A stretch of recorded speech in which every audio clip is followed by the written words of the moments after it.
lies, gossip, betrayal. Who came up with all this? Is this done to make people suffer? Because betrayal ruins not one life, but dozens of innocent people's lives. And my story is an example of how lies and betrayal destroy a family. I perched on the cliff's edge, gazing down at my city like a vigilante from a comic book. The solitude I had hoped to find here eluded me. I craved silence, a brief pause in the world's constant motion to gather my thoughts. Yet, even from this height, the city continued its relentless buzz. Its energy was palpable, a noisy vibrancy that reverberated through the air and reached me. Escape seemed impossible. Only death could grant the silence I sought. The wail of sirens cut through the night, mourning some unfortunate fate, while planes roared overhead. Even the unseen wildlife was in uproar, with owls hooting, coyotes howling, and dogs barking in the distance. The distant city lights sparkled with untold stories. Some were likely to be of an erratic nature, others violent and chaotic, and many a blend of both. At this very moment, countless stories were unfolding in the city below. For example, earlier that evening, a woman was selecting an outfit for a date. Her closet was so extensive that choosing from it felt overwhelming. She decided on a brand new cocktail dress she had recently purchased without a particular occasion in mind. She simply saw it, had to have it, and bought it impulsively. This was a common habit of hers. The price tag meant little to her. She probably didn't even check it. No matter how much she charged to her credit card, it was always approved. It seemed almost magical, like an endless source of funds. This fortunate woman was determined to look her absolute best. She wanted her date to admire her beauty, as most women do. She picked out her favorite lingerie, which would enhance her bust and create a cleavage that men loved to gaze at. Her $150 perfume was ready to be applied to key spots, promising a subtle yet captivating fragrance. She enjoyed a long, relaxing bath with aromatic bath salts. Next, she meticulously styled her hair and applied her makeup with the precision of an artist. Afterward, she dressed in front of a full-length mirror, ensuring everything was flawless. Her cell phone rang, momentarily interrupting her routine. She glanced at the screen, smiled knowingly, and answered with a sultry, inviting tone. The conversation was brief, but laden with suggestive undertones. Once she had finished getting ready, she did one last spin in the mirror, pleased with the confident smile that greeted her. With an added bounce in her step, she left the room and headed into the night. Why such a detailed account of her preparations? Because the meticulous effort she put into getting ready for a night out seemed unusual, especially given that her husband was out of town. Could a woman really go through all this for a casual meetup with friends? It's certainly possible. However, it was unlikely in this instance. How do I know? Because I was familiar with this woman and, more importantly, who she was going to meet. I understood why she chose to make plans with this person only after her husband was away. Her flirtatious conversation confirmed my worst fears and revealed depths within me that I hadn't known existed. Deep, angry, and hateful places. Just thinking about it made me feel nauseous. She repulsed me. I loved her with everything I had and felt indebted to her. Yet, at that moment, she embodied everything I despised about women. I recognized that I shouldn't feel this way. Society teaches us to respect women, to love, protect, and cherish them, and even to understand them. While it might be a daunting task for many men, we strive to meet that expectation. We're taught to put women on a pedestal. From a young age, boys are told that girls are sweet and lovely. Our first experience with a woman is our mother, who gave us life. Then we choose a life partner, hoping she will bear our children. These nurturing roles are supposed to command our reverence. But if you think about it, the story is incomplete. After all, does life come into being on its own? I'll tell you what it isn't. It isn't a baby. So, what do we really owe women? Respect. Certainly. The same respect we should extend to everyone.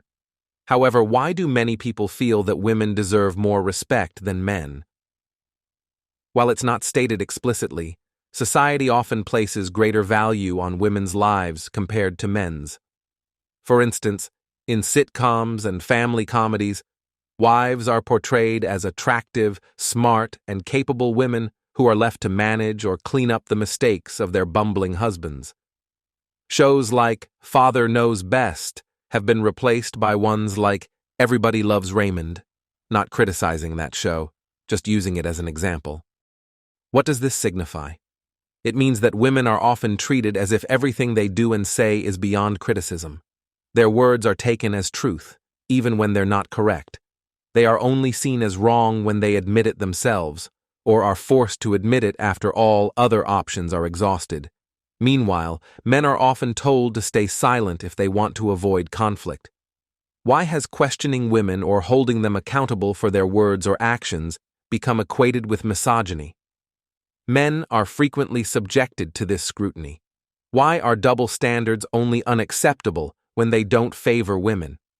When men cheat, they're condemned as the worst of people, but when women cheat, it's often attributed to their husband's failures. If a man hits a woman, he's considered an abusive jerk who deserves to be punished, and I'm definitely not defending abuse. But when a woman hits a man, the question arises of what he must have done to provoke it. Insulting a man by calling him a jerk is part of popular culture, while calling a woman a jerk is considered offensive, even if it is done in response to being called a jerk. Why am I expressing these thoughts? Do I dislike women? Is this just the rant of a man who has been wronged and now harbors resentment toward the opposite intimacy? Am I a misogynist? Can you see how asking reasonable questions leads to being labeled? Before you dismiss me as a woman-hating, anti-feminist jerk, let me explain why I'm contemplating these issues. This afternoon, my entire worldview was shattered.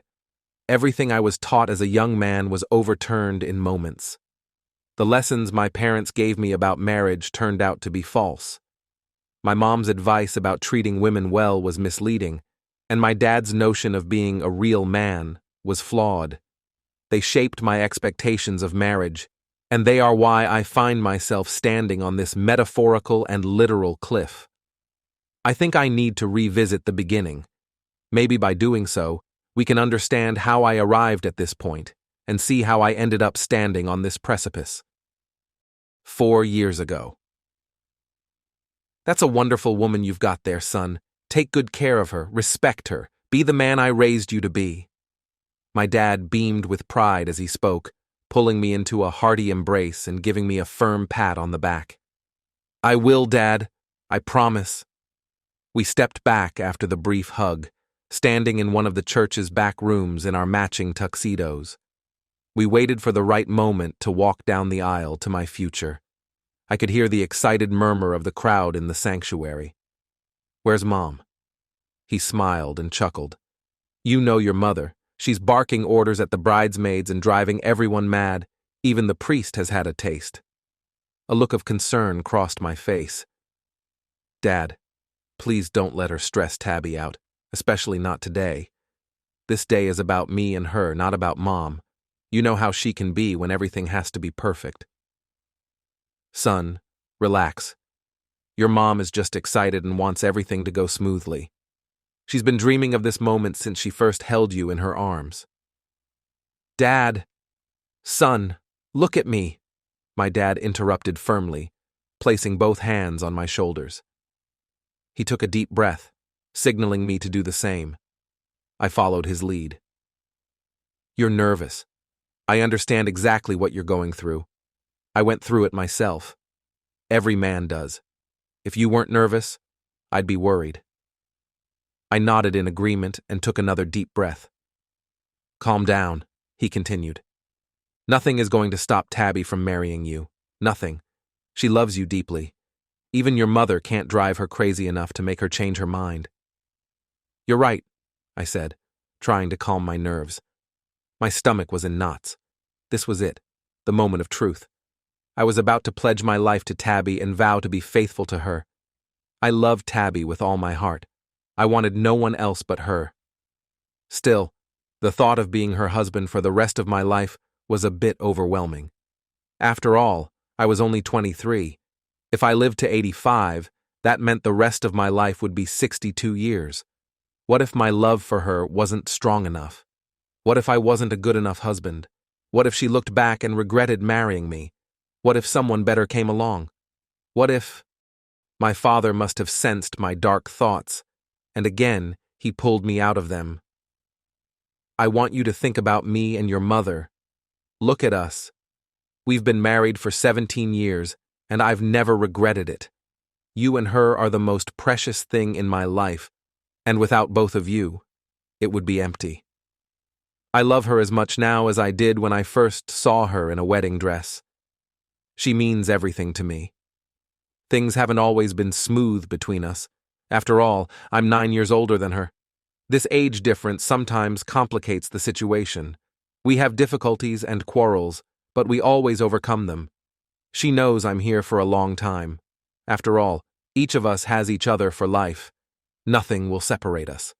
I won't let that happen, and neither will she. Trust me, son. That's what you want. Decades later, when your son walks down the aisle, you will proudly tell him the same thing. Tears welled up in my eyes, but I held them back. After all, I had pride. Instead, I snorted quickly and diffused the emotional moment with a joke. What if we have a girl? It took him a while to figure out what was going on, but he played along. He smiled and said, "Then keep trying until you give birth to a boy. I want a grandson." "Yes, sir. If I have to be with Tabby every day to do that, I'll do it for you." His face contorted slightly, and I asked, "Was it too much?" "Yes, a little bit," he replied with a quick nod. Then we burst out laughing, and he shook his head in mock disgust. I was so glad he was here with me. I couldn't have asked for a better best man. He was the only person I wanted to be with me. Even my best friend Robbie was nothing compared to my dad. Technically, Henry was my stepfather. My real father left when I was 2 years old, and I never found out why he left us. My mother rarely talked about him, so Henry was the only father I really knew. He was the epitome of what a real man should be. The wedding went off without a hitch. Tabby looked absolutely stunning, the most beautiful woman in the room. As soon as I saw her, all my doubts disappeared. I knew I had made the right choice. I delivered my vows with sincerity, and as I listened to hers, tears of joy streamed down her face. When I finally kissed the bride, I made a vow to myself to never let her go, and I kept that promise. Throughout our 4 years of marriage, my parents were a constant support for both of us. They helped us navigate our first major disagreement. My mom shared her expertise on preparing a Thanksgiving meal with Tabby, and my dad was always there with wise advice for me. Our marriage was everything it was meant to be, largely thanks to my parents. I strived to be the kind of husband to Tabby that my dad was to my mom. His favorite saying was, "A happy wife makes a happy life," and he lived by that motto. He taught me the importance of always taking care of your partner. But now I realize that all of that was just a bunch of nonsense. The present. Up until today, I believed my dad was the wisest man on earth. I had been trying to model my own marriage after his and Mom's. Until today, I had everything I could ask for: a beautiful life with a beautiful wife. Both my parents were alive, and I worked alongside my dad, who owned a chain of computer shops. We specialized in repairing computers, but our most profitable venture was selling custom computers and parts online. Our clientele consisted mostly of hardcore gamers, or those seeking high-quality computers. Our website was designed to cater to all users, whether they were tech experts or assembling their first computer. We were successful. Was I simply blind? Did I overlook all the warning signs? Was life so perfect that trouble seemed impossible? As I peered over the edge of the cliff, all I saw was an abyss of darkness below me. Distant city lights flickered and danced, but beneath my feet was only nothingness. No answers. No escape from the earth-shattering truth I now confronted. What was I supposed to do? How could I maintain my relationship knowing that everything it was built on was a lie? Earlier this afternoon, I cherish Sundays. They are the centerpiece of my week. While most people look forward to Saturdays, I suspect that's because they aren't married. My Saturdays were dedicated to Tabby. Those days were reserved for fulfilling her honey-do lists, enjoying date nights, accompanying her shopping to provide a man's perspective, along with the credit card. Whatever she needed, I was there. But Sundays were sacred, and I'm not referring to church. On Sundays, I could do whatever I pleased. It was an unwritten rule that naturally took shape. Tabby understood this, even if only on a subconscious level, so she usually occupied herself with other activities. In the winter months, I indulged in football. During the summer, I took leisurely rides on my Ducati. I also worked on my truck, went to the gym, hung out with my best friend Robbie, or simply lounged around in my boxers doing nothing. Sounds pretty great, right? This Sunday was supposed to be different. My dad and I had to travel out of town to meet with representatives from a company that recently acquired one of our main suppliers. The new owners had immediately raised prices on many parts we purchase, which would significantly impact our profit margins. My dad set up a meeting in a central location and brought me along with a few other key people. We planned to negotiate and seek terms that would be beneficial for us. Given our long-standing relationship with the previous company, we were hopeful for a favorable outcome. It was also an opportunity for me to meet the other guys and get to know the new owners. I didn't know the others as well as my dad would have liked. Most were his age, so we had little in common. To them, I was just his son, with no other significance. Since starting to work with my dad, he had been preparing me to take a more prominent role. This was a perfect chance to reintroduce myself to them as a key player. By a twist of fate, this meeting was scheduled for the worst possible weekend, Super Bowl 51 weekend. The Patriots had made it to the big game again, and I was eager to see Tom Brady make history with his 5th championship. Even though I knew the game might not be very thrilling and that the Patriots would likely defeat the Falcons early on, I was excited to watch. The meeting was set for Saturday, so the plan was to fly out to the central location on Friday, attend the meeting on Saturday, and catch a flight back home Sunday morning. Robbie was known for throwing the best Super Bowl parties. Actually, he threw the best parties in general. He was the fun-loving friend, while I was the responsible one. This dynamic hadn't changed since high school. We had a long-standing tradition of watching major sports events together, like NBA Finals, Super Bowls, and Final Fours. We were both big Patriots fans. They'd been in 6 Super Bowls since Robbie started his tradition, and on the 2 occasions I missed the party, they lost. My friends blamed me for those losses. If you don't follow sports, you might not get it. If you do, you can feel my pain. I had to be there. But as they say, the best-laid plans often go awry. As luck would have it, there were no available flights home before the game started. They were all fully booked. The only option seemed to be rescheduling the meeting, or so I thought. However, the representatives from the new company had other ideas. No amount of pleading to reschedule worked. They had busy schedules, and this was the only time they could meet. Coincidentally, they were from Dallas. I'm sure their lack of interest in the Super Bowl had nothing to do with the Cowboys' latest disappointment. My dad tried to lift my spirits by organizing a Super Bowl party in the suite we rented. It was a thoughtful gesture, and I did my best to appreciate it, but I was still disappointed. Despite that, I remained a team player. I put on a brave face and brought my A game.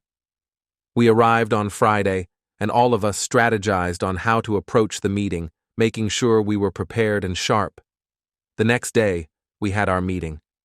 Interestingly, we had spent so much time perfecting our strategy that we unintentionally began to see the representatives as the enemy. We were ready to play hardball and distrust everything they said. In reality, it was a bit of an anticlimax. They were just like us.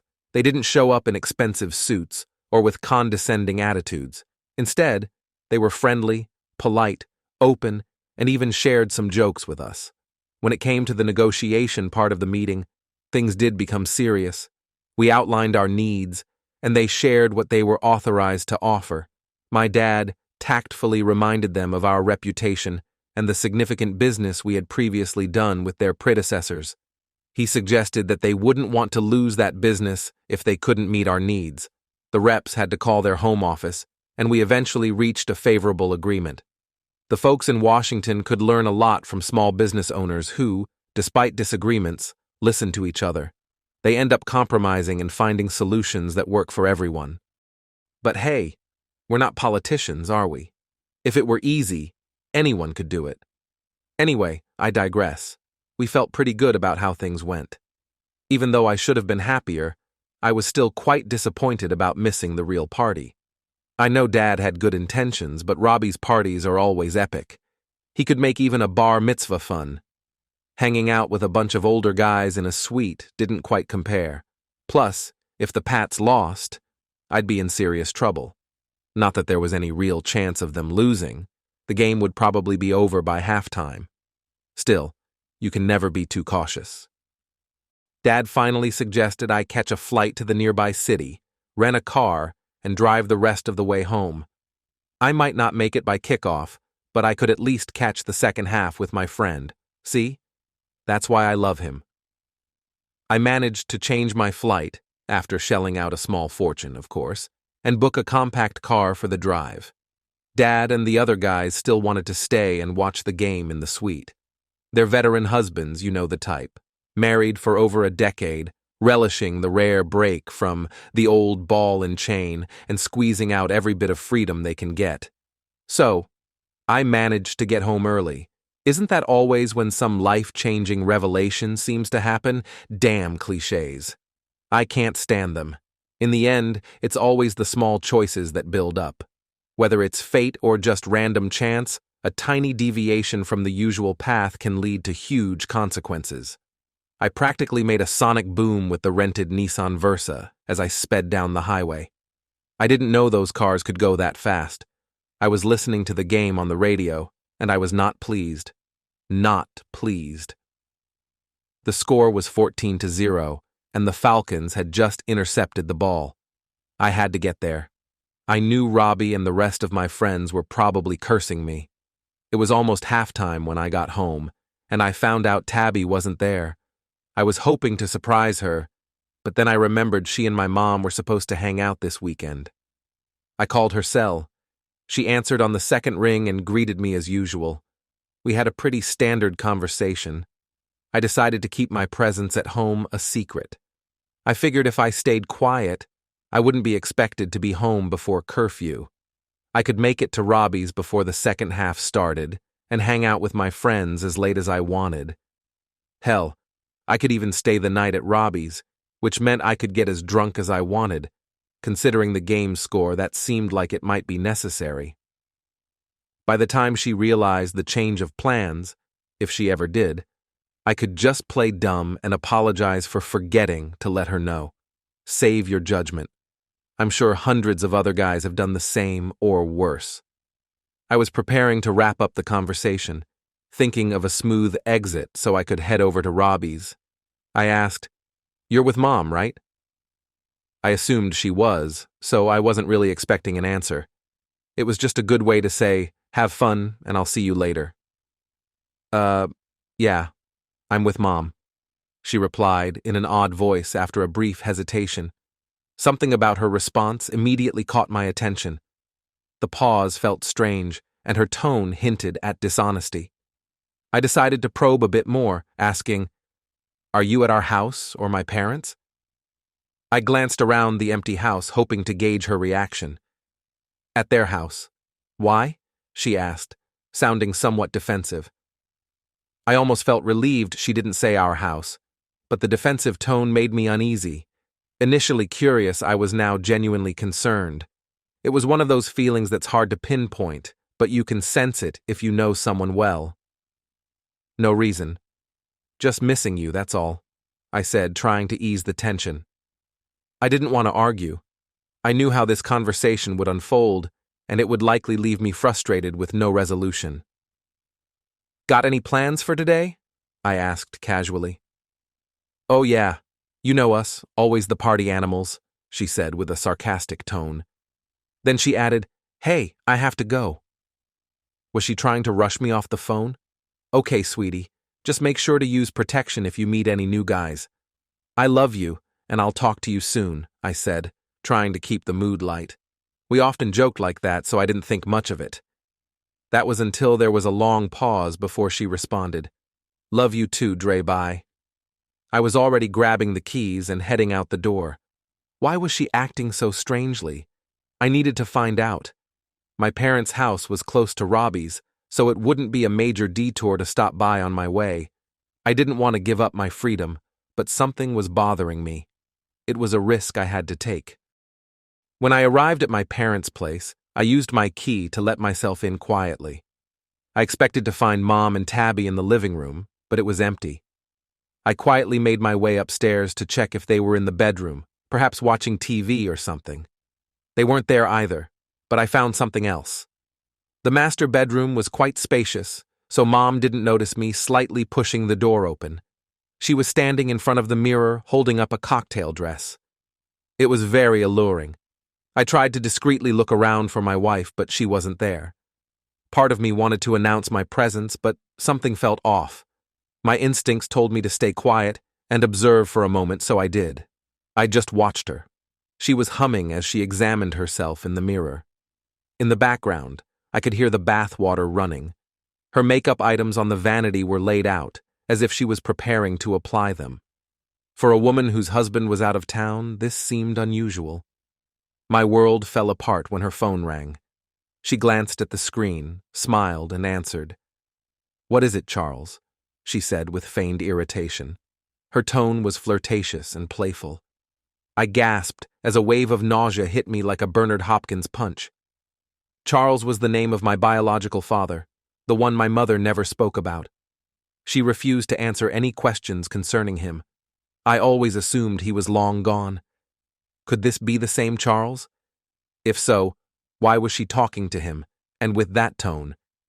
If it was a different Charles, the same questions still apply. It got worse.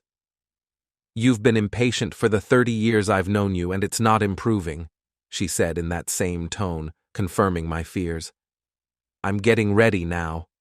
She listened for a moment, then giggled. Oh, you're so bad. No, I'm not going to do that.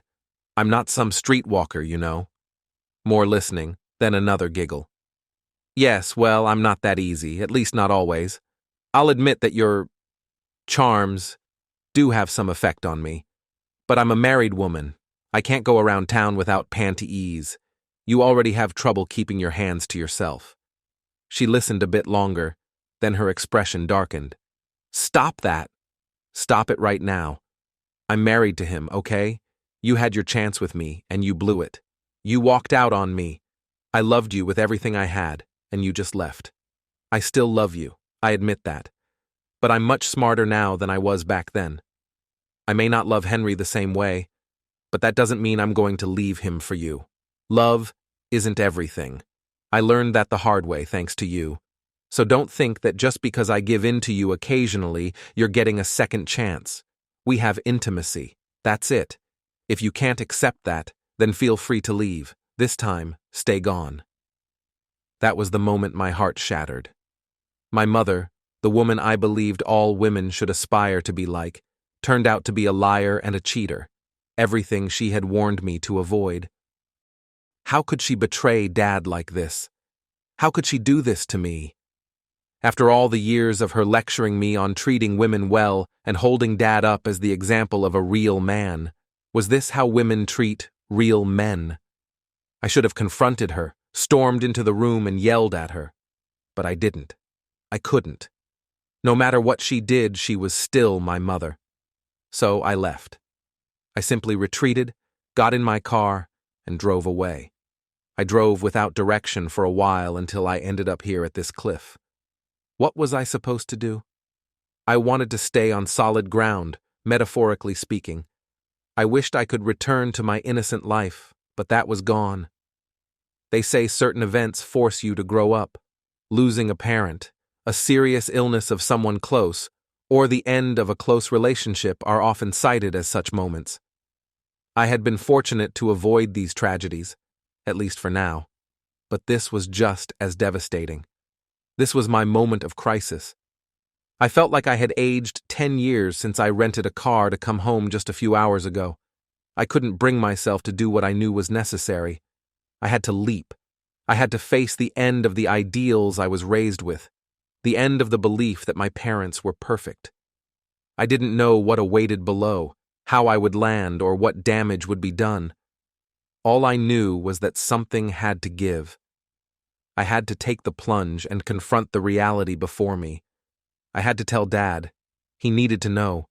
It would hurt him, and probably make Mom furious with me. Ironically, she raised me not to lie. I wasn't going to start now just because she did. I would tell the truth. Having made that decision, I got back into my car and drove home, noticing it was getting quite late. I had completely forgotten that I was supposed to be out of town and that I was missing Super Bowl 51, something I'd come to regret later on. Those who watched it know what I mean. When I walked in, Tabby was there. She did a double take before coming over to greet me. "Honey? I thought you were coming back tomorrow," she said as she hugged me. "Yeah, well, things didn't go as planned," I replied vaguely, taking off my coat. I plopped down on the couch, suddenly feeling exhausted, as if the weight of the world were on my shoulders. "Did everything go okay?" she asked with concern as she sat next to me. I didn't respond verbally. I just shook my head, and tears began to fall. "Andre, you're scaring me. What's wrong? Is your dad okay?" I could only shake my head. Then, with a shaky voice, she asked, "Is he home?" I was so worn out that I nearly missed it. It was a minor detail that could have easily been overlooked, but my senses were heightened. Even subconsciously, I was attuned to all the signs I had missed over the years. I looked into Tabby's eyes. The hesitation in her voice when she asked if my dad was home was telling, but the look in her eyes confirmed my suspicions. She knew. "Where were you today?" I asked sharply, my entire demeanor shifting dramatically. My previously worn-down voice was replaced by a stern, probing tone. My eyes narrowed as I fixed them on her. The tears had stopped, and while I was still sad, I was quickly becoming angry. I recalled our earlier conversation. She had claimed she was at my mother's house. That was a lie. "Huh?" she responded. Her expression might have seemed confused, but I saw fear. "Earlier tonight, when I called, I asked where you were. You said you were with Mom. Do you remember?" Oh, yeah, I was with her," she said hastily, her eyes darting around. "How long were you with her? What did you do? When did you leave?" I demanded, not bothering to conceal the accusatory tone. She nervously avoided eye contact, struggling for words. "Andre, we were... Why are you acting like this?" "Just answer the questions, Tabby. They should be simple." "Andre, just answer the goddamn questions!" I roared, leaping off the couch as if it were on fire. My fists were clenched so tightly that my knuckles turned red. Her face turned to one of sheer terror. Her eyes widened so much it seemed like she was wearing bifocals. Initially stunned, she suddenly jumped up from the couch and fled to our bedroom, slamming the door behind her. I slumped back onto the couch, feeling as if all the energy had drained from my body. I just sat there, letting the weight of the situation sink in. Discovering the truth about my mother was crushing. Learning that Tabby was involved made it even worse. About 15 minutes later, she appeared in the doorway of the living room. I hadn't even heard her approach. "You know, don't you?" she asked, uttering the most pointless question imaginable. "So do you," I replied tersely. I wasn't looking at her, but out of the corner of my eye, I saw her nod sadly. Her face was distressed, with tears marring her makeup. "So, were you ever going to tell me, or were you just going to keep lying?" I asked with unnerving calm. "Andre, it's not that simple." "Really?" I turned to face her, meeting her gaze. "Not that simple? That's your excuse for lying to me? Sweetie, I didn't want you to get hurt. She's your mother. You look up to her. I knew it would devastate you. That excuse infuriated me. That's bullshit, Tabby. You didn't just lie to protect me. You were covering for her. Tears started streaming down her face again as she cried silently. Normally, her tears would have affected me, but now I just didn't care. It's not like that. I mean, I did lie to you, but She struggled to find the words. When she came up empty, she sighed sadly and pushed her hair from her face. I hated lying to you, Dre, she finally admitted, looking down. I scoffed and shook my head. More bullshit, Tabby. You had no problem lying to me. No problem at all. You did it so well that now I'm left wondering what else you've been lying about. The crying stopped as soon as I spoke. She wiped her wet cheeks and sniffled, but her eyes narrowed at me. What's that supposed to mean? She asked, her voice tinged with anger. I didn't respond immediately. I could see where this conversation was heading. I could have postponed it until I was more composed, and maybe I should have. But she was the one who had lied to me, and who knows how many times. She was the one in the wrong here. I was tired of being the fall guy for the women in my life. I was exhausted from always putting their feelings ahead of my own. That's how Dad did things. Look where it got him. You still haven't answered my question. Where were you today? What are you implying? She asked, stepping closer with a challenging glare. I'm not implying anything. I'm asking a question that you haven't answered directly. I was with my mom, if you really need to know, she replied with attitude. Do you mind if I call her to verify your story? Her expression was one of shock, as if I had slapped her. So now you don't trust me? Is she genuinely offended because I don't trust her after catching her in a lie? Really? Why would I trust a liar? I said coldly. Her anger was so intense that I wouldn't have been surprised if steam started coming out of her ears with a whistling sound. You know what? You know what? She shouted, her lips pressed tight. I waited for the rest of her statement, but it never came. I couldn't tell if she was too angry to continue or if she simply didn't have anything else to say beyond, you know what? Instead, she just glared at me. I wasn't finished. Speaking of lies, have you ever cheated on me? She laughed sarcastically, putting her hands on her hips and shaking her head. Then, her face twisted into a cruel smile. No, Andre, I've never cheated on you. I'm not a skank. Only your mother does that, she said with a sneer. Words can't capture the flood of emotions I felt. Her words hit their target with pinpoint precision. I was so enraged that I couldn't come up with a sharp retort. I couldn't even challenge what she said, which only fueled my anger more. She crossed her arms and smirked at me, daring me to respond. She knew she had struck a nerve. Her smug attitude infuriated me even more. To hell with you, Tabby. You're a liar. What's worse, you lied to cover up for someone who's cheating. If a liar defends another liar who's also cheating, it's pretty reasonable to think that the first liar is a cheater too. Her expression shifted to a mix of confusion and irritation as she screeched, "What?" in a high-pitched tone, as if my statement was so absurd it didn't warrant a proper response. Let me break it down for you. Birds of a feather cheat together. You had no issue covering for a cheater, which makes me believe you didn't mind it. You even facilitated it by providing an alibi. Only someone who's fine with cheating would do that. Tabby was about to respond, but reconsidered. Instead, she closed her eyes and took a deep breath. Andre, I understand today has been a shock for you. I get it. Right now, you're saying things you don't mean. Why don't we just go to bed and pause this conversation? I don't want us to say things we can't take back. Her voice was soothing, trying to calm me down, but it came off as patronizing. No, Tabby. Number, you don't get to do that, I said, jabbing my finger at her. You lied to me. Do you get that? Are you starting to understand? You're lying to me, your husband. You lied to protect her. You don't understand a thing because I never lied to you. So, don't act like I'm some out-of-control kid who needs a timeout. That's not what I was doing, Andre. She stepped forward, trying to touch me. I recoiled as if her skin were acid, sliding past her. I heard her calling my name as I ran out the door, slamming it behind me. By the time I saw her silhouette in the doorway, I was already backing out of the driveway. With a screech of the tires, she became a distant blur in the rearview mirror. Andre, I heard some unsettling news today.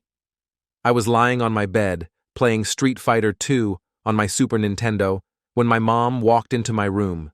She stood in the doorway, hands on her hips, wearing a disappointed expression. What did I do now? I asked, feeling exasperated. I mentally ran through the list of things that high school students think about when their parents are vague about their alleged offenses. Is it report card time? No, not for another month. Did I forget to wash the dishes? I didn't clean them, but we haven't had dinner yet. Did I get detention again? No. I've been keeping out of trouble since the stink bomb in the girls' bathroom incident. I heard that the other day you brought Christina Huntsmith to tears. Do you want to tell me what's going on? I felt relieved that I wasn't in real trouble, so I casually said, "Oh yeah, it's nothing. We dated for a while, but I broke up with her. She started crying. That's all." "Why did you break up with her?" she asked. I've been racking my brain for a reasonable answer. For some reason, I decided that the phrase, "Christina doesn't get into her soul, but Becky promised me something more," wouldn't sound too good. "I just don't like her like this anymore, Mom. It's time to move on." I tried to be polite, but she got emotional and started crying. "Do you have another girlfriend?" Talking about it with my mother seemed strange to me. All I could do was look at her in embarrassment and say, "Yes, now I kind of like Becky." She looked at me like I said, "I kind of like Geyer." "Wait a minute. You don't mean short skirt and top, Becky, do you?" "Yes, Andre. Why would you leave a nice girl like Christina for this one?" "Girls. Because she promised to do something for me." "Zrania," I said to myself. "Because we have more in common," I said out loud. She gave me a knowing look before sitting down on my bed. "Andre." She paused, as if trying to find the right way to express what she wanted. "You can't treat girls like disposable toys. We're not here for you to play with us whenever you want, and then throw us in the trash when something new and more shiny comes along. We are people with feelings."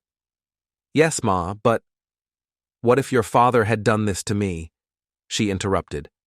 "What if he dumped me because some other woman in a short skirt and a halter top looked at him? What if he had brought me to tears, like you brought Christina, and then shrugged his shoulders as if nothing had happened? How would you feel about that?" That left me speechless. The thought of my mom running away in tears made me feel sick to my stomach. "I wouldn't like it," I muttered. "Exactly. Aren't you glad he's a man who doesn't treat women like that?" "Yeah," I admitted reluctantly. She smiled at me and affectionately patted my head. "Good. If you want to see how a real man treats women, look at Henry. Ask him questions. He exemplifies what a real man should be. When you treat a woman like a queen, she will always treat you like a king." I woke up abruptly. The dream, which was really just a memory from high school, wouldn't leave my mind. Why did I dream about my mom? My foggy brain was a little confused as I looked around the unfamiliar room in which I was lying. When my head cleared, my memory returned. Last night, after leaving the house, I rented a room at a motel. I couldn't go back to Tabby's house. Her numerous attempts to reach me led to the fact that I just turned off the phone. Instead of dealing with her, I bought a pack of 12 cans of beer at the nearest gas station, as well as some questionable hot dogs. Then I started cooking a delicious dish, washing it down with my favorite drink. Somehow, I woke up to find 10 empty beer cans lying around.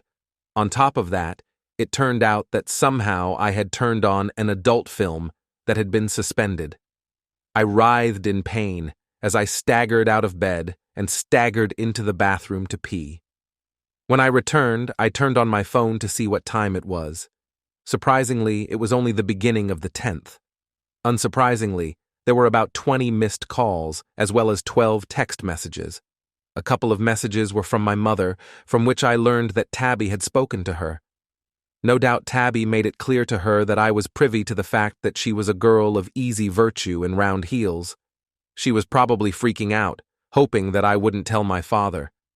Good. I saw a missed call from my dad and wasn't sure what to think.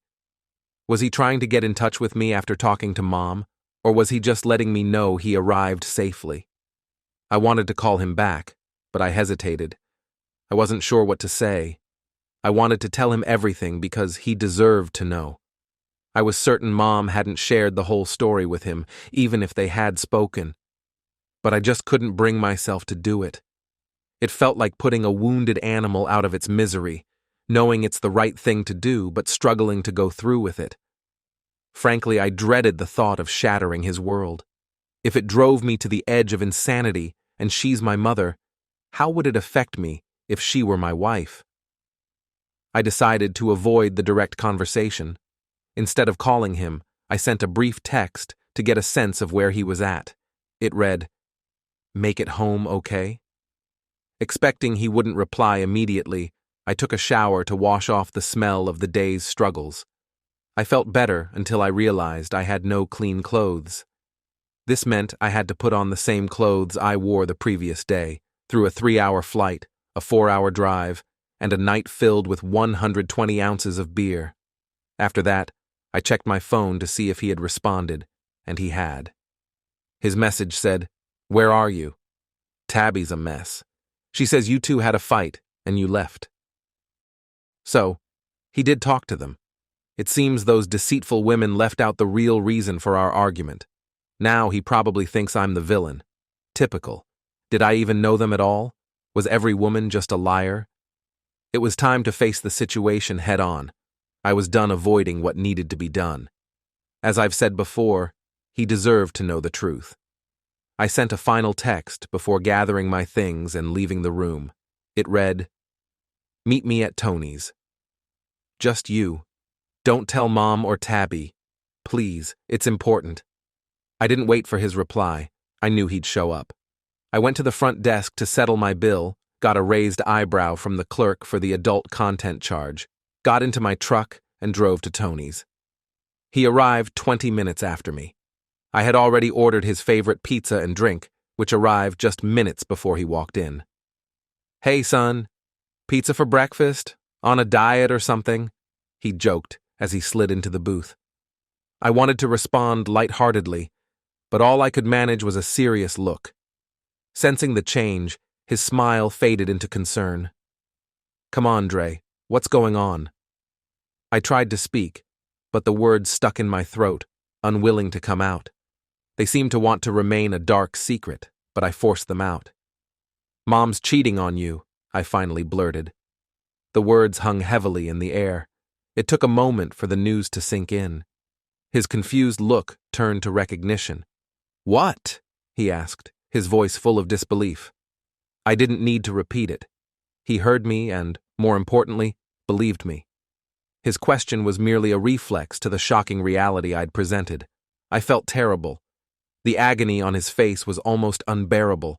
I wished I could take back what I had just said or shout, "Gotcha!" There was no turning back now. I regretted dragging him into this. "When did you find out?" he asked, his voice cracking. "Yesterday." He shook his head with a look of sadness. "Do you know who he is?" All I could do was nod. I was about to tell him, but he cut me off with the follow-up question. "Was it Charles?" I gasped. "How did you know?" I asked, completely stunned. My dad seemed lost in his own thoughts. He sat there, shaking his head vigorously. I thought that was over. I thought she would eventually move on. I waited. I was patient. I tried to be a good husband. I gave her space. Then he pounded the table with his fist and shouted, "That bitch!" "Dad!" I exclaimed, shocked by his intense reaction. He looked at me, his expression oddly distant. It was as if he was surprised I was still there. Why am I still paying for my mistakes? Why? I did everything right. Why is this still happening to me? He cried, his body shaking. Even though he was looking at me, he seemed disconnected, his eyes glazed over. I felt a surge of anger. Not at him, but at the situation. I was furious that he felt responsible. I was angry at my mother for putting him through this. I was angry that I had to be the one to break the news. I was just so angry. Dad, this is not your fault, I said, trying to reach him. He just shook his head. Yes, it is, son. It's all my fault. This is karma. I tried to make things right. I tried, but it always comes back around. What are you talking about? You're not making any sense, Dad. What did you do? Henry, 23 years ago. The heart monitor beep was relentless. He was supposed to be reassuring, constantly reminding me that my daughter was still alive. Every beep indicated that she was still there, somewhere inside that lifeless body. But she wasn't really there. Her body was here, functioning as if everything was normal, but nothing was normal. Everything that made Cassie who she was, her very essence, was gone. Her body was just an empty vessel with functioning parts. Please come back to me. You are welcome. I've already lost your mom. I can't lose you too, I thought for the 100th time, holding her hand tightly. I would give everything I had just for my baby to open her eyes and look at me one more time. But none of that mattered now. A difficult decision has been made. Today is the day when I had to do it. Damn it. I couldn't even bring myself to say it out loud. Listening to the detached doctors discussing my daughter's condition and the slim chance that she would ever wake up, it all seemed so clinical, so cold. They spoke as if they were mechanics assuring me that repairing my worthless car would cost more than the car itself. That's my daughter, damn it! My little girl. She is a human being, not just a warm place to preserve the viability of donor organs. I wanted to be furious with the doctors, the nurses, and even with God. After all, he was the one who let it rain that night. He was responsible for the drunk driver being on that road at that exact moment. He allowed that jerk to run a red light and crash into my wife and child. He took them away from me. But why was she driving that night? Why was she on that road? Where was she heading? Be quiet. She was on her way to her mother's house. She should have been at home, with you, but she wasn't. She was leaving you. Be quiet. She was leaving you because she discovered your betrayal. She found the credit card statement you neglected to shred. She saw the motel charges. Remember that motel? The one where you met that woman every Wednesday. You practically paid her rent with all the money you gave her. Your wife knew you'd be there, paid the clerk for a spare key, and burst into the room. What did she see when she arrived? What did she see? Shut up. It was all my fault. Every bit of it. I thought I deserved a little fun. After all, I was the one bringing in the big money. I was the man of the house. My business was taking off. Everything was falling into place. Everything was as it should be. The only problem was my distant wife. She just didn't enjoy intimacy as much as I did. Despite the fact that she was an exceptional wife and a wonderful mother and had unwavering faith in me when everyone else thought I was stupid to start my own business, she was not thrilled with our closeness. In the 90s, real estate was in fashion, and she supported my decision to go where there is money. Even when we lived in that dilapidated apartment, she believed in me. I loved her deeply, but my attraction to her faded. For her, intimacy was like a chore, like doing laundry, cooking, or taking Cassie to school. It was more like another duty than something she was looking forward to. I wanted a partner. I wanted someone who would willingly respond to my requests and demand more from me. I dreamed of a woman who would be with me with the enthusiasm that I desired. In the end, I found such a woman. She was a girl of easy virtue. I found out about her through an ad in a local newspaper. This was before the internet made work much easier. Her advertisement did not openly advertise her activities. Instead, it used encrypted wording. A woman is looking for a man for a mutually beneficial relationship. which is how Amber described herself in the advertisement. When I called her the first time, I was incredibly nervous and didn't know what to expect. What I got was the most extraordinary intimacy of my life. She embodied everything I wanted in a partner. There was nothing forbidden for her. She enjoyed the intimacy and wasn't shy about expressing it. At first, talking to Amber weighed on my conscience, but over time it became easier. I was thinking less and less about the morality of it, and it turned into a weekly treat that I was looking forward to. If I missed a week, I felt the consequences. My mood deteriorated and I became irritable. I even managed to explain it to myself, which eased the guilt. My wife was not very enthusiastic about being intimate with me. Since Amber was giving me a way out, I didn't push her. My needs were met, and she got a break. It seemed like a win-win situation for everyone. I still considered myself a good husband. I never hit my wife or raised my voice at her. I sincerely loved her and our daughter, gave them love and did everything they wanted. I just had this baby. It seemed like a small thing compared to the good I had brought to my family. But it mattered. She didn't think it was a win-win.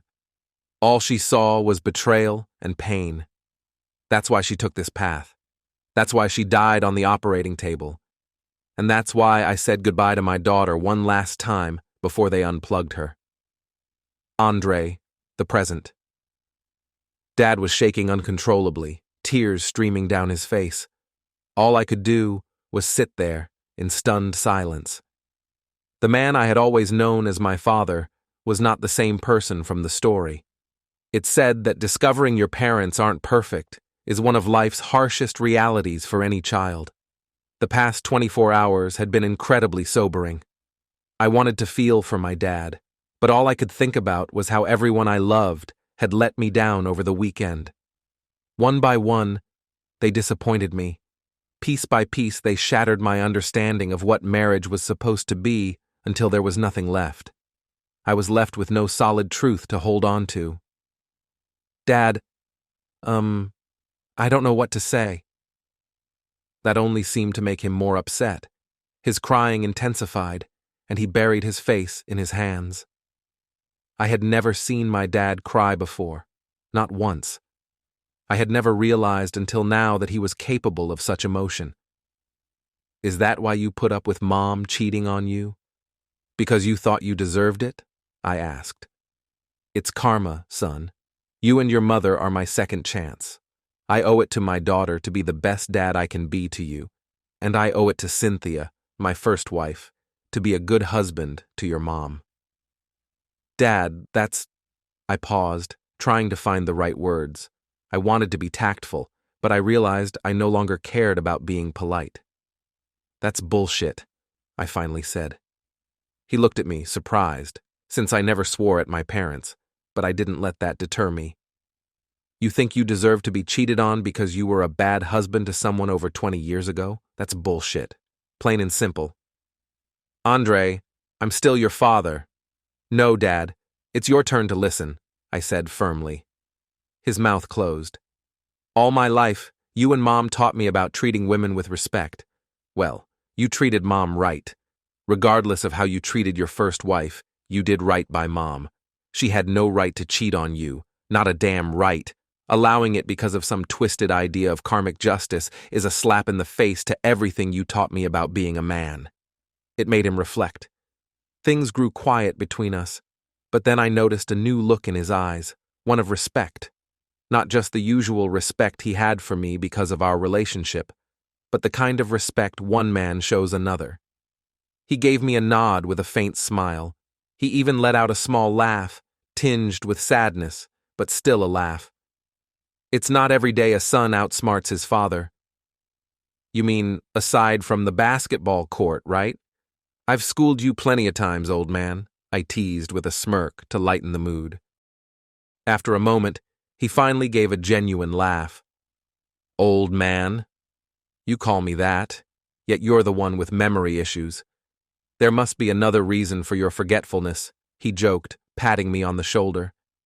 The conversation turned playful as we each tried to prove who was better on the court. We spent another 30 minutes or so enjoying our meal and each other's company, despite the heavy reality we both faced. I knew my dad was putting on a brave face for me, and I knew he was struggling inside, just as I was. But we managed to laugh away some of the pain, if only for a moment. As we walked to our cars, my dad stopped me. "Hey, Andre, I just wanted to say thank you. I'm proud to call you my son." I nodded, touched by his words. "Thanks, Dad. That means a lot."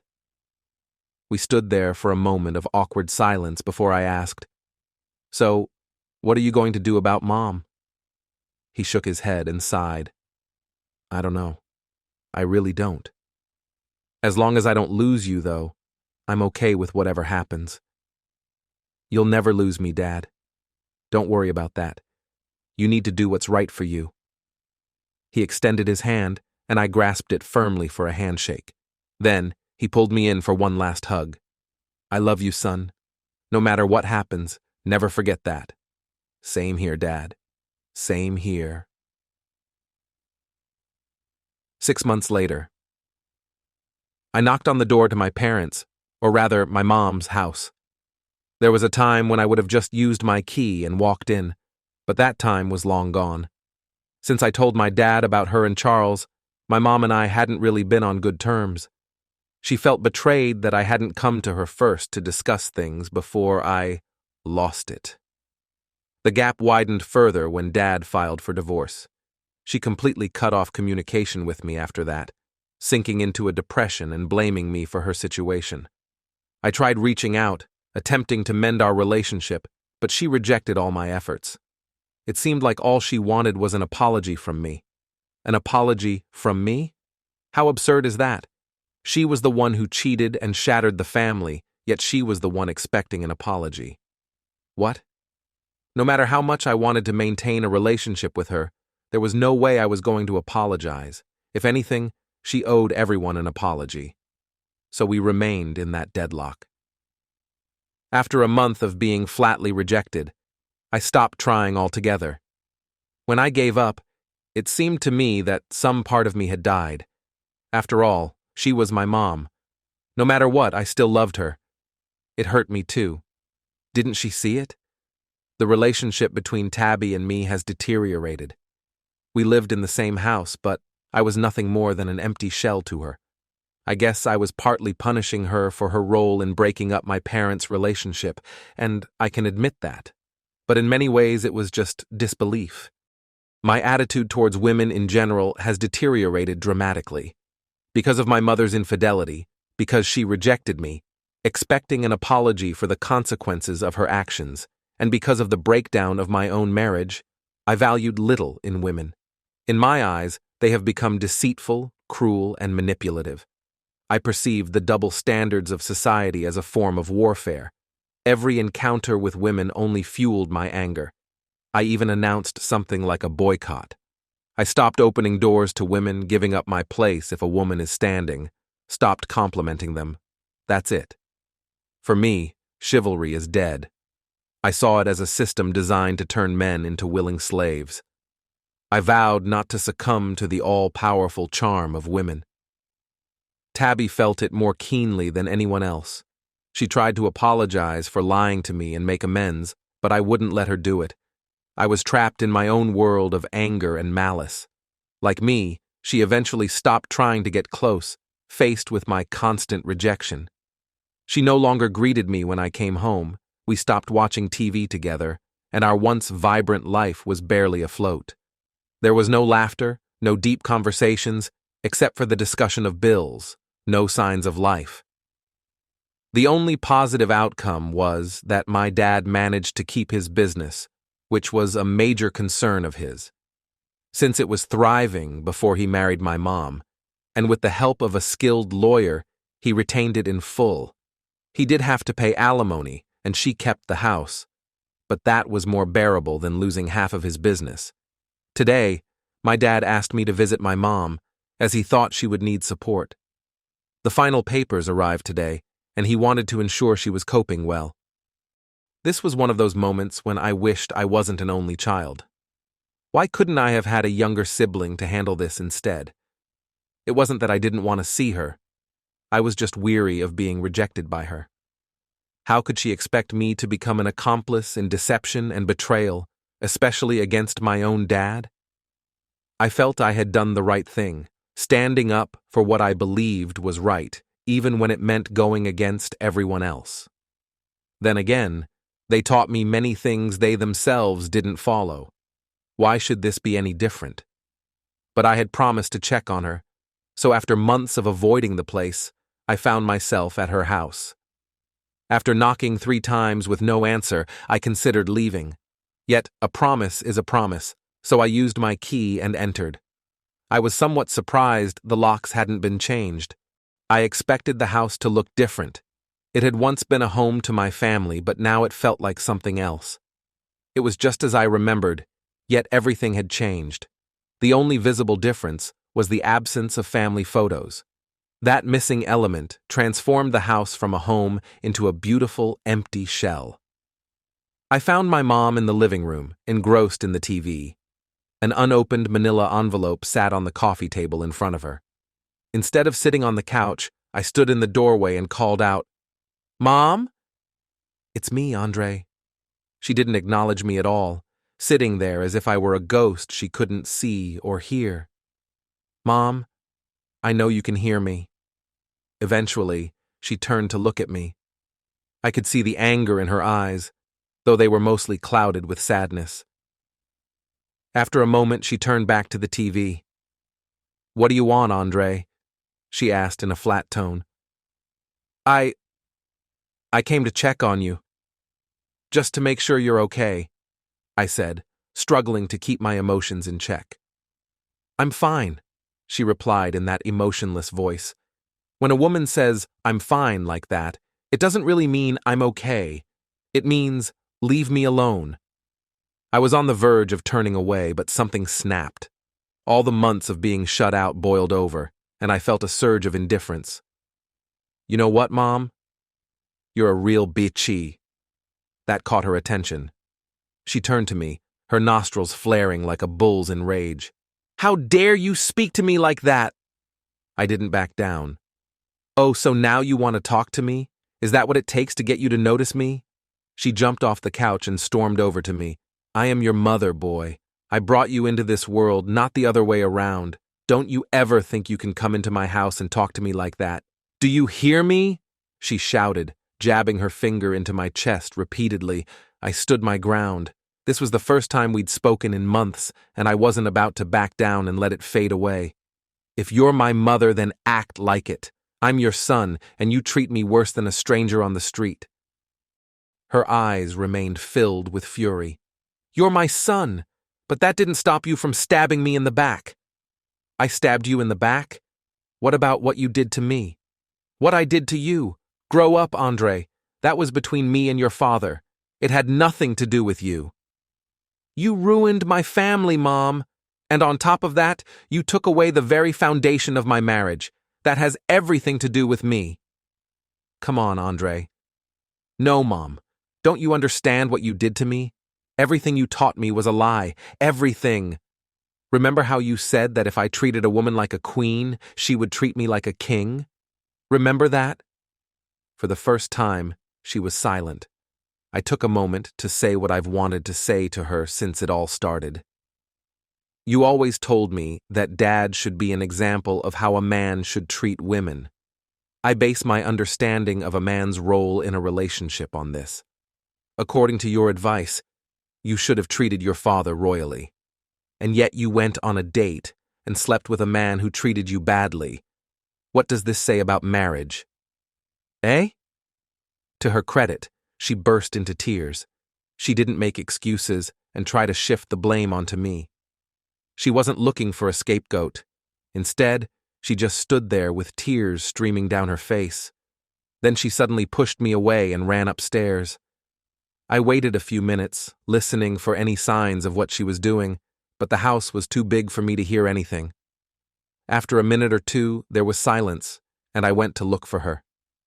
I found her in my bedroom, lying face down, her shoulders shaking with sobs. "Mom, Go away, Andre, she said. Mom, please, talk to me, I begged. She continued to cry. I stood in agonizing silence, watching her cry.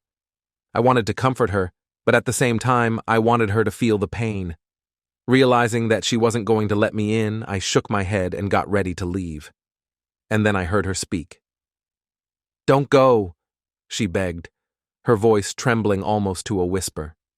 He was so weak that I wasn't sure if I had heard her correctly until she repeated, Please don't leave. I went over to the bed and sat down next to her. While she was sobbing, I gently stroked her back, trying to calm her down. She cried into her pillow for at least an hour. I stayed with her, touching her to show my presence. Even when my stomach rumbled from hunger, I stayed. When she finally sat down, we talked. We had a real conversation. Why, Mom? Why? I finally asked the question that had been tormenting me every day. She shook her head sadly. Because I never stopped loving Charles. He had a hold on me that I couldn't break, even after everything he did to me. But didn't you love Dad? She looked at me for a moment before shaking her head again, this time with more sadness. Yes and no. I did love your father, believe it or not. But I was never in love with him. I didn't love him the way I loved Charles. I know you want to hear something different, but I owe you the truth. I think I could have fallen completely in love with him if I had met him first, but I didn't. Then why did you marry him? She exhaled deeply and wiped away a new tear that was rolling down her face. Because of you. What? Henry loved you, Andre. From the moment he saw you, he loved you. The two of you formed an instant bond. And he treated me well. We had been dating for months when I realized I couldn't love him the way he deserved. I almost broke up with him several times, but every time I was ready to let him go, I saw the two of you together. I couldn't bring myself to end it with him. So, you married him? She nodded sadly. When he proposed, I couldn't say no. I just held on to the hope that eventually I would fall in love with him the way I did with Charles. How long were you unfaithful to him, Mom? She sighed, lowering her gaze. I'm not sure. A few years at least. Physically, yes. But it wasn't constant. It was on and off. When you were home, I was a good wife. I took care of my husband, stayed faithful, and fulfilled my duties. I made love to him when he wanted and tried not to nag too much. But not long after you left for college, I ran into Charles at the grocery store. It felt like some cruel joke from fate. He was with another woman, shopping for taco shells or something mundane like that. His arm was around her shoulders, and he whispered in her ear. When she laughed out loud, I felt a pang of jealousy. She let out a bitter laugh. Isn't it funny? I got jealous over a man I hadn't seen in more than 15 years. She paused, staring at the wall. I didn't say anything, even when she stopped talking. This was her story, her memories. I needed to know what happened, and I didn't want to interrupt her flow. When he noticed me, we chatted briefly. Nothing meaningful, after all. He was with someone else, but I felt that spark between us. It hit me in the stomach, sending butterflies into a frenzy. That's when I realized I was still in love with him. That selfish man. She paused again, tears still streaming down her face. I remained silent, waiting for her to continue the story. That's when he began calling me. I have no idea how he got my number, but somehow he did, and he invited me to lunch. He said he wanted to apologize for how he ended things between us. So, I agreed to meet him for lunch. I didn't sleep with him that day, but it wasn't long before I crossed that line. Did you feel guilty? I did, constantly. After the first time, I couldn't even look at Henry. I was so ashamed that I couldn't bear to be near him. But after a few days, I got over it. I showered Henry with affection and told Charles he needed to leave me alone. I was married, and he had to accept that I'd moved on. How did it start up again? She smiled slightly, lost in thought. Charles was never good at taking no for an answer. He pursued me relentlessly for months until I gave in again. That's how it went with us.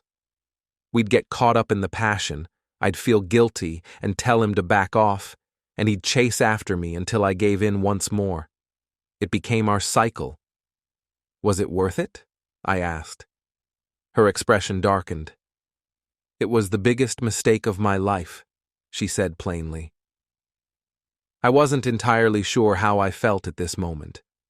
Anger and disappointment were definitely present, but for some reason, I also felt a sense of pity for her. She had a long and lonely road ahead. Who knows, maybe karma would come back around for her, just like it did for Henry. She definitely deserved it, but knowing that didn't make my sympathy go away. After everything, she was still my mother. No decent son could avoid feeling sympathy for his mom when she's suffering, even if it's her own doing. Did he ever ask about me? I asked. I knew it was selfish, but it was a question that had been bothering me. I didn't even know why I cared. My dad, Henry, was and is a great father. I didn't need or want anyone else. But there was still that feeling of rejection. Knowing that the person who created me left so easily and never wanted anything to do with me left a hole that no amount of hatred could fill. And then to find out he still pursued a relationship with my mom, or whatever their thing was, over the past few years was another blow. He wanted her, but not me. That hurt. I didn't want anything to do with him, but I'd be lying if I said it wouldn't have been nice for him to at least acknowledge me. This time it was her who looked at me with sympathy. Just a little, Dre, she answered, knowing it wasn't what I wanted to hear. He asked about what was going on in your life when we first connected, and I did show him pictures of you at your wedding. I told him all about your wife and how well you were doing. But he didn't really want to see you. He was just making small talk. I couldn't help the sick feeling churning in my stomach. I loved my mother, but I was also disgusted by her. The thought that she risked her marriage for this man who heartlessly rejected her only son made me angry all over again. The fact that she had any feelings for this guy at all made it hard to move on. I fought the urge to lash out at her again. We sat in silence on her bed for a few moments. Then she reached out and took my hand. Dre, I know you're upset with me. I know I let you down and probably messed with your head by giving advice I didn't follow myself. I'm really sorry for that. What I did was selfish and hurtful, and I wish I could take it back. I nodded, accepting her words. I couldn't bring myself to look at her, so I stared at the bed instead. She gently lifted my chin, making me meet her gaze. Her eyes were firm. I know I'm the last person who should be giving you advice. I get that. But I need to say this before you make the same mistakes your parents did. What mistakes? With your wife. I let out a bitter laugh. You mean the one who lied to me to protect you, right? Yes, she lied. She was wrong, but I was the one who put her in that position. She accidentally found out about me and Charles. She came over one day just as Charles was leaving. You slept with him in Dad's bed? I asked in disbelief, my voice rising sharply. She shook her head vigorously. No, son. He knew Henry was out of town and tried to surprise me. I didn't let it go that far. He pushed, but I refused to do it in the house. When I realized he wouldn't back off, I put my foot down and made him leave. As he left, we kissed. That's when Tabby saw us. I begged her not to tell you. I made her promise. She agreed, but wasn't happy about it. She urged me to reconsider and end it. You still let him in Dad's house. Maybe you didn't sleep with him, but it was still disrespectful. I know, she said apologetically. If I could go back, I would change it. I pushed aside my lingering disappointment in my mom and asked, so how did Tabby go from not being happy about it to covering for you? I ended things with Charles after Tabby caught us. It was a wake-up call. I stayed away from him for a while, and during that time, Tabby and I became closer. She really became my daughter then. I think a big part of me was grateful to her, and that made me love her even more. But by the time you and your father went out of town that weekend, Charles and I had started seeing each other again. I was supposed to spend the weekend with Tabby. We had planned to get Manis, Petties, and have a full girls' weekend. But then Charles called and said he had tickets to the new ballet in town. I tried to cancel with Tabby, but she was disappointed and kept asking why. She said she was really looking forward to our girls' day out. Because she kept pressing, I had to be honest with her and tell her the truth. I never asked her to lie to you, but I think she did, because you knew she was supposed to be with me. She didn't want you to ask her why our plans changed. That still doesn't let her off the hook, I said. For some strange reason, I found myself wondering what kind of man takes a woman to the ballet on Super Bowl Sunday. The kind of man who wants to get laid, that's who. I know, Dre. But don't you think she's suffered enough? Don't you think she's sorry? How long does she have to live in purgatory? I jumped up from the bed. This isn't about making her suffer. I don't trust her. She lied to me to protect you. Your little adulterous affairs meant more to her than I did. Her promise to you outweighed her vows to me. Why would I trust her? She nodded thoughtfully. So, what are you going to do? Why haven't you divorced her yet? If you can't trust her, you should let her go and move on with your life. That stopped me in my tracks. No matter what, I had never seriously considered leaving Tabby. What my mother said next hit me hard. I'm telling you this because I guarantee that if you keep treating her like this, she will leave you. Right now, she's sorry for what she did. She desperately wants to rebuild your relationship. But the longer you push her away, the less it hurts. The less it hurts, the easier it becomes for her to live without you. You don't want to wake up one day and find out she's stopped crying over you. That's when she'll realize she's better off alone than being miserable with you. Trust me on that, son. On that day, she will leave you, and there will be no turning back. As I drove home, my mom's words echoed in my mind. Yes, I was furious with Tabby. I didn't trust her, even though deep down I knew she hadn't cheated on me. But she had covered for someone who did, and that was something I found really hard to accept. Yet, despite all the anger, I knew I didn't want to end my marriage. Beneath it all, I still loved her. I felt lost. I couldn't bring myself to trust her. I couldn't forget that she was capable of hiding things that could hurt me. Once you realize someone can do that, it's hard to believe they wouldn't do it again if circumstances demanded it. When I finally reached home, I stayed in the driveway for 20 minutes. I wasn't ready to go inside. I couldn't face Tabby. I felt like I was standing on the edge of a cliff again. When you think about it, that's what love and trust really are. It's like jumping off a cliff, trusting there's something to break your fall. If not, you're left to watch in despair as you plunge toward an inevitable, painful end. I wanted to take the leap. I really did. But I couldn't.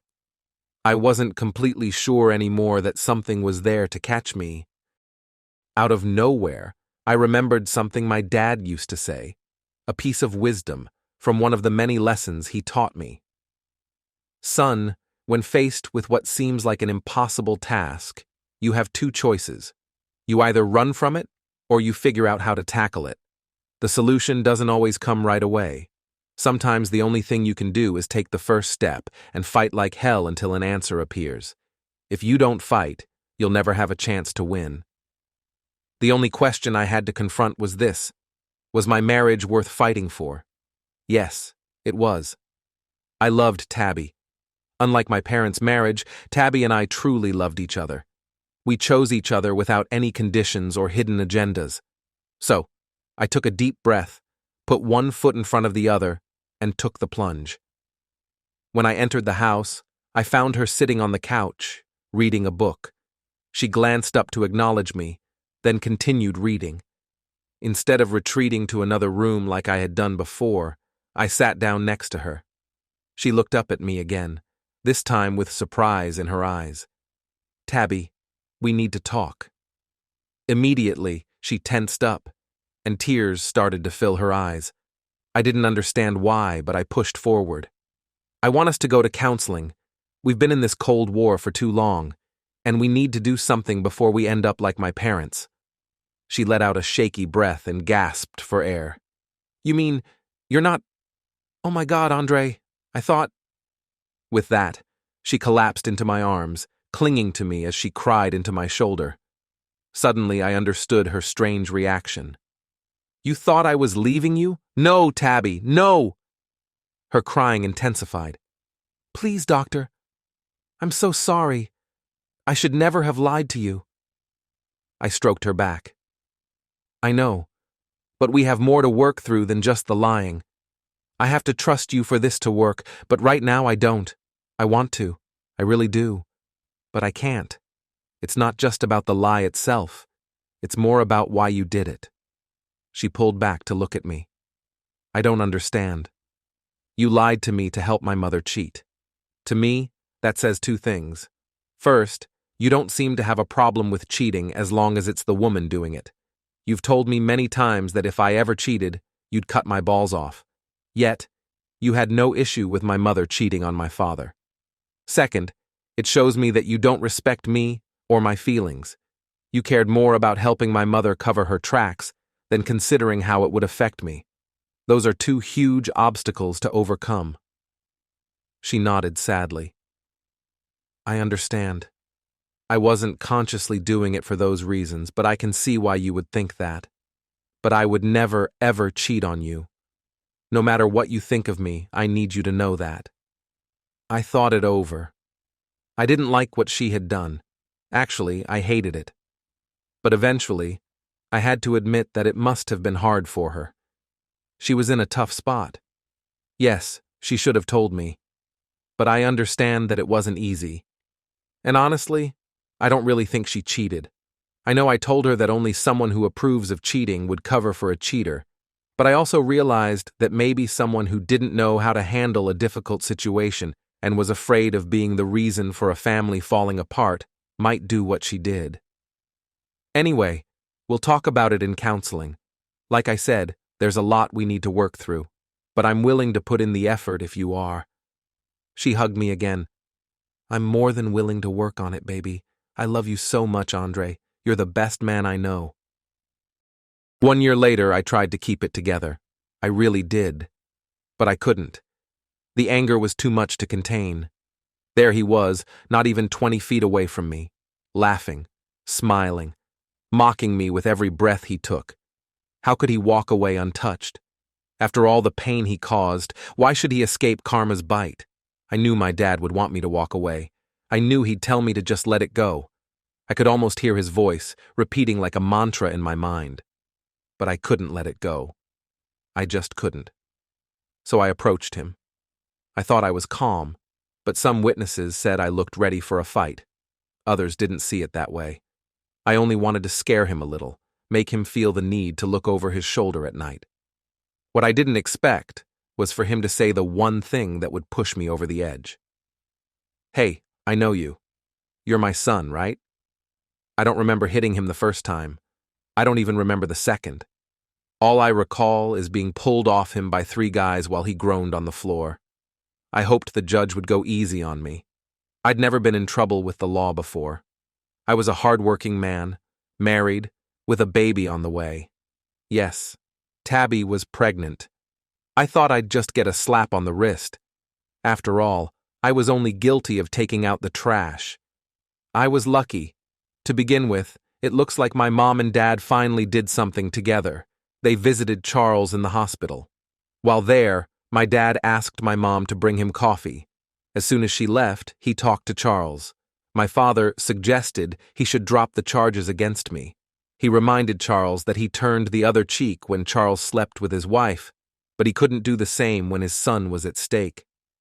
Then my father leaned into Charles's ear and whispered something that made Charles's eyes widen in fear. When Mom returned with the coffee, Dad patted Charles on the chest as if they were old friends, but there was something very threatening in his eyes. They were cold, almost angry. Fortunately for me, Charles decided not to press charges. He claimed that he could not do this to his own son. His generosity knew no bounds. The district attorney decided to press charges anyway, even without Charles's cooperation. However, nothing came of it. Due to the conflicting testimony of different witnesses, it was difficult to prove that it was not just a fight between two men. In the end, the case was not compelling enough to continue.